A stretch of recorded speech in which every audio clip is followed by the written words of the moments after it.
Hola a tothom, què tal? Bona tarda. Avui entrem al Territori Z amb un convidat, perquè fa uns dies vosaltres mateixos ens vau demanar a través de l'Instagram que us agradaria entrevistar en Jordi Basté i ja el tenim aquí preparat per entrevistar-lo. Jordi, bona tarda.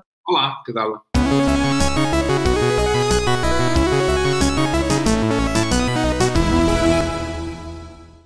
Com va aquest confinament?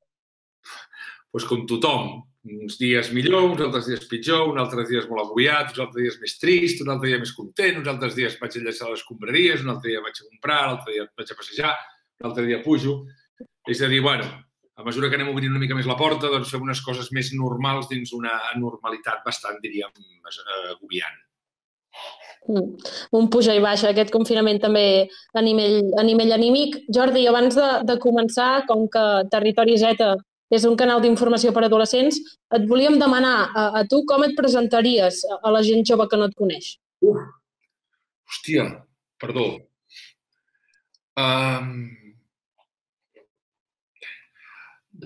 Personatge molt introvertit amb les seves coses i molt extrovertit amb les banals, que li agrada molt comunicar, que no és periodista perquè no puc exercir, soc periodista però no puc exercir de periodista és una altra cosa, soc un comunicador, que faig ràdio massa i tot, massa ràdio, masses hores, i que també faig un programa de televisió i que intento a la vida bàsicament ser el més important, que és intento ser una persona bona.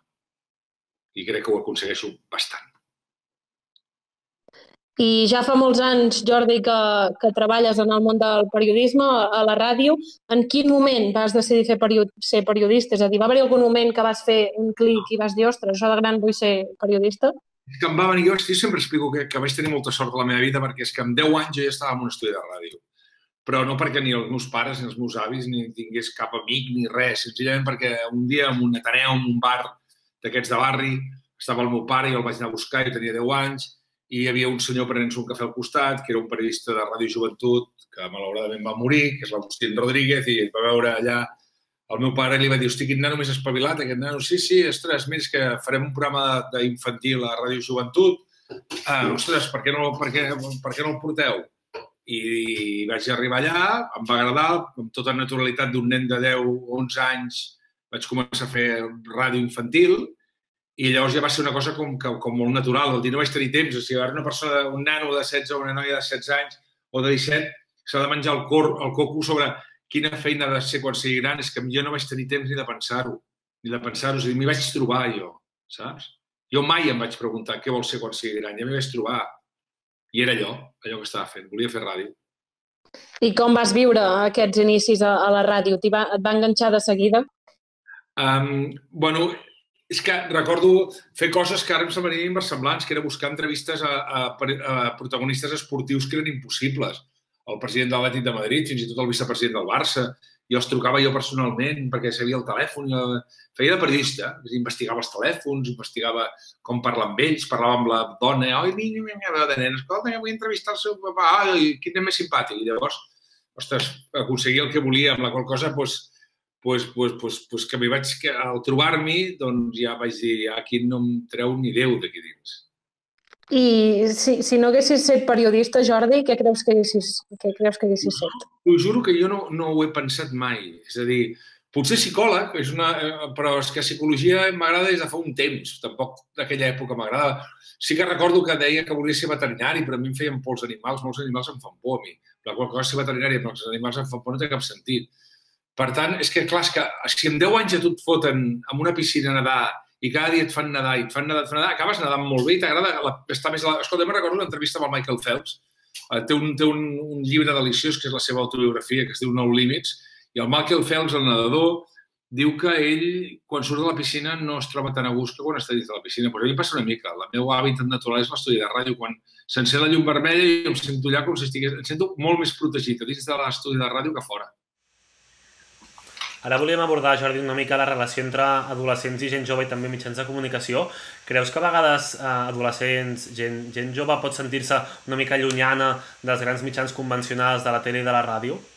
Bueno, està passant una cosa que ens hem de reinventar. És a dir, ens estem ja reinventant. És a dir, hi ha una gent jove que ara els canals de comunicació no són els convencionals. És a dir, abans televisió, hi havia la 1, la 2, va començar a haver les televisions autonòmiques, després van aparèixer algunes privades, després van aparèixer algunes privades de pagament. Però, esclar, ara, què és la televisió? La televisió és això que estem fent nosaltres ara. Estem fent aquí, tenim 3 càmeres, per tant, això és tele, i estem comunicant. Per tant, els efectes comunicatius i els canals comunicatius es van multiplicant. Per tant, al multiplicar-se, la gent jove es multiplica. És veritat que hi ha un fet que és molt evident, que és que quan hi ha una informació la gent busca els canals habituals. Doncs perquè la gent, quan hi ha un problema, busca els canals més o menys coneguts que saben que li donaran la informació correcta. Si aquí diem que hi ha un element que a la ràdio és imbatible, que sempre ho dic i que és així, que és la companyia, és a dir, no hi ha cap mitjà que et faci més companyia que la ràdio. És a dir, Instagram et fa companyia una estona, però quan te'n vas a dormir no et votaràs a dormir amb la càmera encesa, ni mirant vídeos, ni el TikTok, ni el YouTube. Per tant, quins àmbits de comunicació hi ha a la nit? Doncs, bàsicament, si tens la tele engegada, pots veure per te dorms, però bàsicament és la ràdio. La nit, que és quan es prenen les pitjors decisions, perquè és la foscor, és la tristor, moltes vegades, la ràdio exerceix, sobretot per gent més gran, la companyia. I tothom ens fem grans. I tothom ens acabarem fent grans.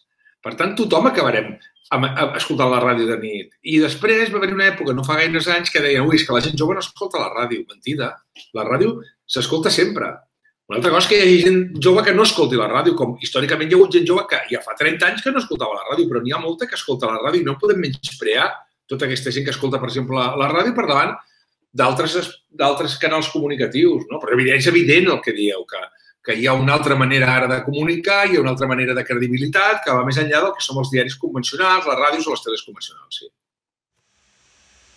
I en aquest sentit, xarxes socials com Twitter, per exemple, que potser és la més interessant a nivell informatiu, són un aliat o un enemic del periodisme? Jo crec que Twitter és fantàstic perquè és una agència de notícies permanent.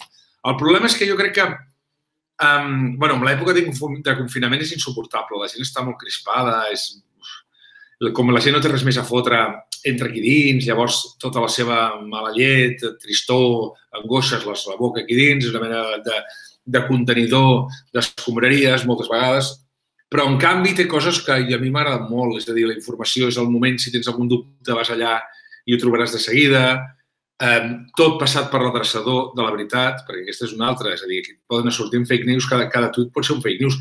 Aquí pot sortir, hi ha molta ronya, hi ha molta merda aquí dins, molta. Per tant, com a canal és molt bo, però has de saber separar el gra de la palla. I crec també que hi ha un element que és molt important, per exemple, al Twitter, que és que hem de canviar de seguidors cada 2 mesos. Perquè si no sempre veus la mateixa gent, sempre opina la mateixa gent, els que tenen mania te la tenen sempre, els que arriben a la gràcia te l'arriben sempre, i és molt avorrit. És molt avorrit. Però jo crec que de la mateixa manera que Instagram, segons les dades, està clarament en ascens, perquè és més amable, perquè, és més personal, Twitter està en franca decadència. I llavors això sí que Twitter s'haurà de reinventar o en poc temps, pocs anys, segurament tindrà algun problema. Una de les preguntes que ens traslladaven també a través de l'Instagram, un seguidor ens deia si estàs d'acord que el periodisme s'estigui adaptant al format curt i hipersintetitzat del Twitter, perquè també els periodistes s'han d'adaptar. Totalment d'acord. Estem en mans de titulars, estem en mans de titulars curts, estem en mans de canviar verbs i llavors això és un problema, perquè llavors ens movem tots a cop de titular. I vinga, i tot és ràpid, no hi ha reflexió, no hi ha pensament, només és som-hi, vinga. Per què estem en l'època de les sèries? Perquè són curtes. Perquè no són pel·lícules de 2 hores ni de 2 hores i mitja, són curtes i com més curtes millor. Si duren mitja hora al capítol, millor. Perquè així podem fer una altra cosa. I les novel·les que siguin tallades per capítols, perquè així puc parar i puc anar a una altra cosa. Som víctimes de l'angoixa que ens ofereix això. Això ens provoca angoixa. El provocar-nos angoixa significa que no sabem estar quiets. Llegim menys, pensem menys, hem entrat aquí dins de... Hem estat en confinament i només parlem de sèries, només parlem de música que escoltem, només de treballs, només parlem d'això i no parlem de si hem pensat. I és molt important. Ens ha vingut una època per quedar-nos, seure i pensar. Pensar com sortirem d'aquí, si farem, no sé, això del Beautiful World, si farem un món millor, més maco, si farem un món més més solidari, si farem un món més d'esquerres o menys de dretes, o si farem un món on els populismes tornaran a ser exacerbats. Bueno, per això està bé poder-ho pensar, com sortirem nosaltres individualment al carrer. Ostres, no ho sé. No ho sé, jo crec que això és... Bueno, jo crec que això fa que seríem molt més feliços segurament si penséssim això, però en canvi el nostre món, i la gent jove encara més, ha nascut amb molta rapidesa i amb molt impacte. O sigui, vivim en l'època de molt impacte. Llavors, clar, un titular aguanta molt més que tot un text i preferim llegir el titular i quedar-nos amb el titular encara que el text digui una altra cosa perquè el més interessant i l'únic interessant és el titular. Per això hi ha polítics, cantants, esportistes que donen menys entrevistes i que o altres que donen entrevistes però que avorreixen les ovelles perquè tenen por al titular. I jo ho entenc perquè jo m'he trobat com a periodista entrevistes que m'han fet que dic, hòstia, per què em fots aquest titular? Doncs perquè s'han de vendre diaris, perquè s'ha d'escoltar la ràdio, perquè s'han de clicar, i llavors vivim a cop de titular, a cop de tuit. I com creus que s'haurien d'informar els adolescents o quin mitjà o mecanisme seria el més indicat pels adolescents per estar al dia? Jo crec que això no soc ningú per dir el que han d'estudiar, el que han de fer els nanos. Cadascú faci el que li doni la gana. Jo crec que, per exemple, el paper s'ha de llegir. Jo crec que el paper... Jo llegeixo diaris en paper, també el llegeixo digital, això no és un diari, però jo escric, necessito escriure. Jo tenia una lletra molt maca i la tinc molt lletja, però les meves llibretes estan plens de gregatos. Per què? I per què no t'apuntes a l'ordinador? Doncs perquè no et dóna la gana, perquè em sento més còmplice del paper.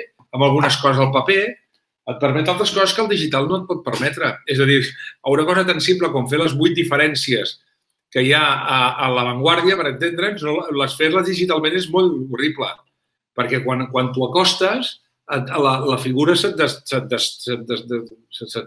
arruga, se't posa borrosa. En canvi, amb el paper no. És una xorrada, això. Però el paper és l'esmorzar del diumenge al matí amb el cafè amb llet, o amb el croissant, o amb el bocata. És conèixer diferents punts de vista. Per tant, jo soc partidari que la gent llegeixi paper, de gent jove llegeixi paper. I val pel paper d'un diari i val pel paper d'una revista. Soc partidari que la gent faci el que vulgui, però que s'informi. Està bé que s'informi. Està bé, però estem per un element cultural, d'intel·ligència emocional, gairebé, no? Per tant, jo recomano a la gent que llegeixi, que escolti, que la ràdio que vulgui, fins i tot musicals, esclar que sí, per què no? Normal. Faci el que vulgui, però que s'informi. I més a nivell general, què recordes de la teva adolescència? Ui, coses que es puguin dir. És que el record de l'adolescència, clar, què s'entén per adolescència? Clar, l'adolescència meva va ser a partir dels 18, O sigui, és una altra època. Ara els adolescents són als 14 anys, pot ser... Té una filla de 13 que és que sembla que en tingui els meus 18, saps? O de 14, ara té 14. En aquella època, clar, era diferent. Però me'n recordo sortir de nit, jo era una persona que m'agradava molt sortir de nit, però treballava molt i en aquella època, esclar. Començava a treballar amb 18 anys a Catalunya Ràdio i amb 17 també vaig començar a Catalunya Ràdio, per tant feia molta feina. Vaig haver de perdre un any de la meva vida, cosa que vosaltres, homes, no heu de patir, que és la mili. Jo vaig haver de fer el servei militar un any, amb la qual cosa és de les coses, de la pèrdua de temps, sempre hauríem de dir, tots els que hem fet la mili, en general, hauríem de dir que ens haurien de treure un any de vida i no sumar-nos un any per la tonteria de perdre'l fent el soldat, que era una de les bestieses més grans. Però me'n recordo escoltar molta ràdio, llegir molt, me'n recordo que llegia molt, però llegia coses que ni filosofia ni coses. Jo llegia novel·la, llegia l'Agatha Christie, llegia el John Kennedy Toole, llegia coses de l'època. Alfred Hitchcock i los tres investigadores, bueno, això. Perquè a més jo vaig començar a llegir tard, amb la qual cosa, quan vaig començar a llegir tard, va ser molt salvatge a partir dels 17 anys jo vaig començar a llegir, per tant, llavors va ser una bogeria. I m'anava molt al cine, m'agradava molt anar al cine. I molt, anava molt al Palau Blaugrana perquè era molt de veure bàsquet. Jo jugava a bàsquet i m'agradava molt, era abonat al Palau i anava al Palau Blaugrana. És que no sé si tampoc que se'm vegi una mica fosc. Ara millor, no? Potser? Ara, Jordi... Jo vaig fer la selectivitat, sí. Que em van fer... Crec que ens van preguntar Plató, a filosofia. I me'l sabia, però vamos. Me'n recordo que vaig treure un... Crec que... Hòstia, m'agradaria recordar, però la nota crec que va ser... Vaig treure de nota de selectivitat un 7 en 1. Sí, bé. Em va semblar molt fàcil. Vaig estudiar massa i era molt vago, Vaig estudiar massa per com va ser la selectivitat. Pensava que seria molt pitjor i no. I quines recordes que fos la teva millor o preferida assignatura de quan eres jove i la pitjor o la que més odiaves a l'escola? A mi em va agradar molt filosofia fins que vaig insultar un professor salesià i em va suspendre fins al setembre, però m'encantava filosofia i odiava, odiava física i química, odiava profundament, perquè no en tenia ni idea. M'encantava literatura, especialment literatura espanyola, m'agradava molt. I m'agradava molt els clàssics, m'encantava. Hi ha un llibre que recomano a tothom, sisplau, El árbol de la ciencia, de Pío Baroja. Una delícia per als adolescents, de debò, és una meravella de llibre. I, en canvi, vaig odiar profundament el mecanoscrit del Segon Origen perquè me'l van obligar a llegir i era el primer llibre que llegia en català i se'm va travessar. I li he de donar una segona oportunitat perquè no hi ha dret. Ara, Jordi, farem un salt i passarem a parlar una mica del moment actual del coronavirus que està afectant a tothom, també els mitjans de comunicació, perquè ja fa setmanes que esteu fent el Món a RAC1 des de casa. Imaginem i sabem que fer ràdio des de casa no és gens fàcil. Com ha canviat la teva rutina i el funcionament del programa durant aquests dies? Si veieu aquí hi ha un micròfon, que aquest micròfon és que el tingui a la taula de casa mai, el tinc ara, aquí tinc una màquina que m'han instal·lat, amb un router i amb un altre ordinador, més aquest que tinc aquí davant, vaig ser amb 2 ordinadors, per tant, la meitat de la meva taula del menjador està ocupada per un mini estudi de ràdio. La cosa bona és que tinc un equip que és el millor equip del món i que és molt fàcil treballar amb ell i que ells s'han adaptat a la realitat que els envolta, però jo he de dir que ho odio profundament, no m'agrada gens, tinc moltes ganes de tornar a la ràdio, només hi ha un parell de coses bones de fer la ràdio des de casa, que és que et dutxes i automàticament seus davant del micro i que tens el cafè que vols, te'l fas tu a casa i que no has d'anar a la màquina del cafè, que és una cosa espantosa de qualsevol mitjà de comunicació. Però el contacte humà, de veure el teu tècnic, de veure la teva producció, de veure els teus companys de redacció, els teus companys de ràdio, això és impagable i estic com bastant cansat d'estar aquí, la veritat. Em sento bastant cansat. Això des d'un punt de vista físic. Des d'un punt de vista periodístic, jo crec que hem fet un pas endavant important. És a dir, el pitjor moment, segurament, per fer ràdio és el millor moment de la ràdio. Ens has comentat ara unes quantes coses que estàs trobant a faltar durant aquests dies. Quina és la que més trobes a faltar i la primera que faràs un cop tot això s'acabi? Més enllà de la ràdio, mira, hi ha alguns restaurants que formen part de la meva vida que tinc moltes ganes de visitar-los amb els meus amics, tinc moltes ganes de veure els amics, moltes ganes de tornar a juntar-nos tots i no sopar telemàticament. Tinc moltes ganes de beure un bon vi amb els meus amics i de fotre'm una copa amb els meus amics i 2 i 3 copes, si cal. I fins i tot he arribat a dir amb uns amics meus que tenen un restaurant que la primera i la segona nit acamparé en el seu restaurant i de la que liarem amb els meus amics és bastant probable que hagin de venir els Mossos d'Esquadra amb porres a treure'ns del local. Perquè és que estic molt fart d'estar aquí, soc una persona que m'agrada molt sortir, que m'agrada molt sopar fora, que m'agrada molt estar amb gent, que m'agrada molt estar amb els amics i ho trobo molt, molt a faltar. Per tant, la primera cosa que faré quan surti, al marge d'anar a la ràdio, quan em donin permís per poder aquestes reunions de veu, és muntar un sopar a casa meva, a 2 metres de distància, i anava a dir emborratxar-nos, però com que segurament no és èticament correcte dir-ho amb adolescents, dir que beurem una miqueta de vi o alguna copa de vi per poder brindar i poder veure i tornar-nos a veure les cares més enllà del que ens ha tocat viure al segle XXI, que és l'explosió de la tecnologia, que ens ha permès, això sí, que puguem veure una copa de vi a través de l'ordinador. I Jordi, abans de saltar a un test final que t'hem preparat, et volem preguntar què és el que recomanaries a tots aquells adolescents o joves que volen estudiar periodisme o que ja ho estan estudiant. Què els diries? Paciència, molta paciència, molta paciència. Molta paciència perquè si tens talent, el talent sura, sempre. El talent sura. Un tio que és bo fent ràdio o una tia que sigui bona fent ràdio, farà ràdio. Que no es preocupi. I és molt important. Encara que jo em porti, un periodista no porta rellotge, un comunicador no porta rellotge. Quan em refereixo que no porta rellotge és una metàfora. És a dir, no té hores. No té hores. Si vol fer 7 hores, que se'n vagi a un caixer o que a un lloc que li deixin fer 7 hores. Que vagi a treballar en un banc. Però a la ràdio, no. Perquè el periodisme menys, perquè el periodisme són hores. És un ofici. Els oficis no tenen hores. El manyà, el fuster, el forner, no té hores. Les fa totes. Doncs el periodisme passa exactament igual. Són totes les hores del món. Totes. Per tant, si mira el rellotge, que es dediqui a una altra cosa. Sempre dic als meus alumnes que hi ha una cosa aquí a l'estómac que és una mena d'àlien que es porta tota aquella gent que vol fer periodisme. Doncs si tens aquest àlien, tira endavant. Fotre't unes banyes de plàstic i contra la paret. I si tens talent, tranquil, i capacitat de treball, acabaràs sobrant. Segur.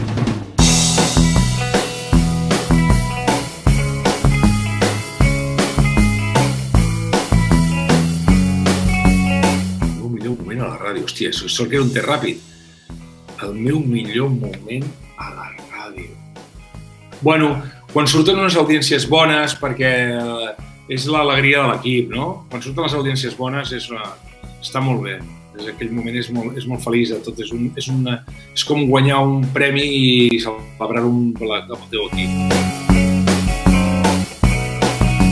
Bueno, sempre explico que vaig caure en un pavelló de bàsquet a Badalona perquè portava un micròfon inalàmbric amb la llargada del cable era massa gran i se'm va quedar entortolligat enmig de la publicitat aquesta estàtica que hi havia, se'm va quedar clavat el cable i vaig caure enmig del pavelló amb un Barça-Penya just a la mitja part i la gent va començar a aplaudir tot el pavelló, que és una sensació ridícula, molt difícilment igualable. De la maldat. Hi ha poca gent, jo crec que la gent en general és bona, hi ha poca gent dolenta, però la gent dolenta de vegades es fa notar massa.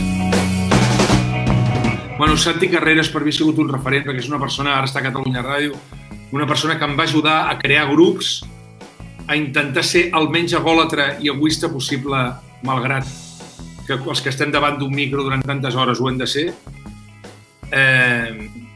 i em va ensenyar a ser modest, i per tant per mi és un referent clau.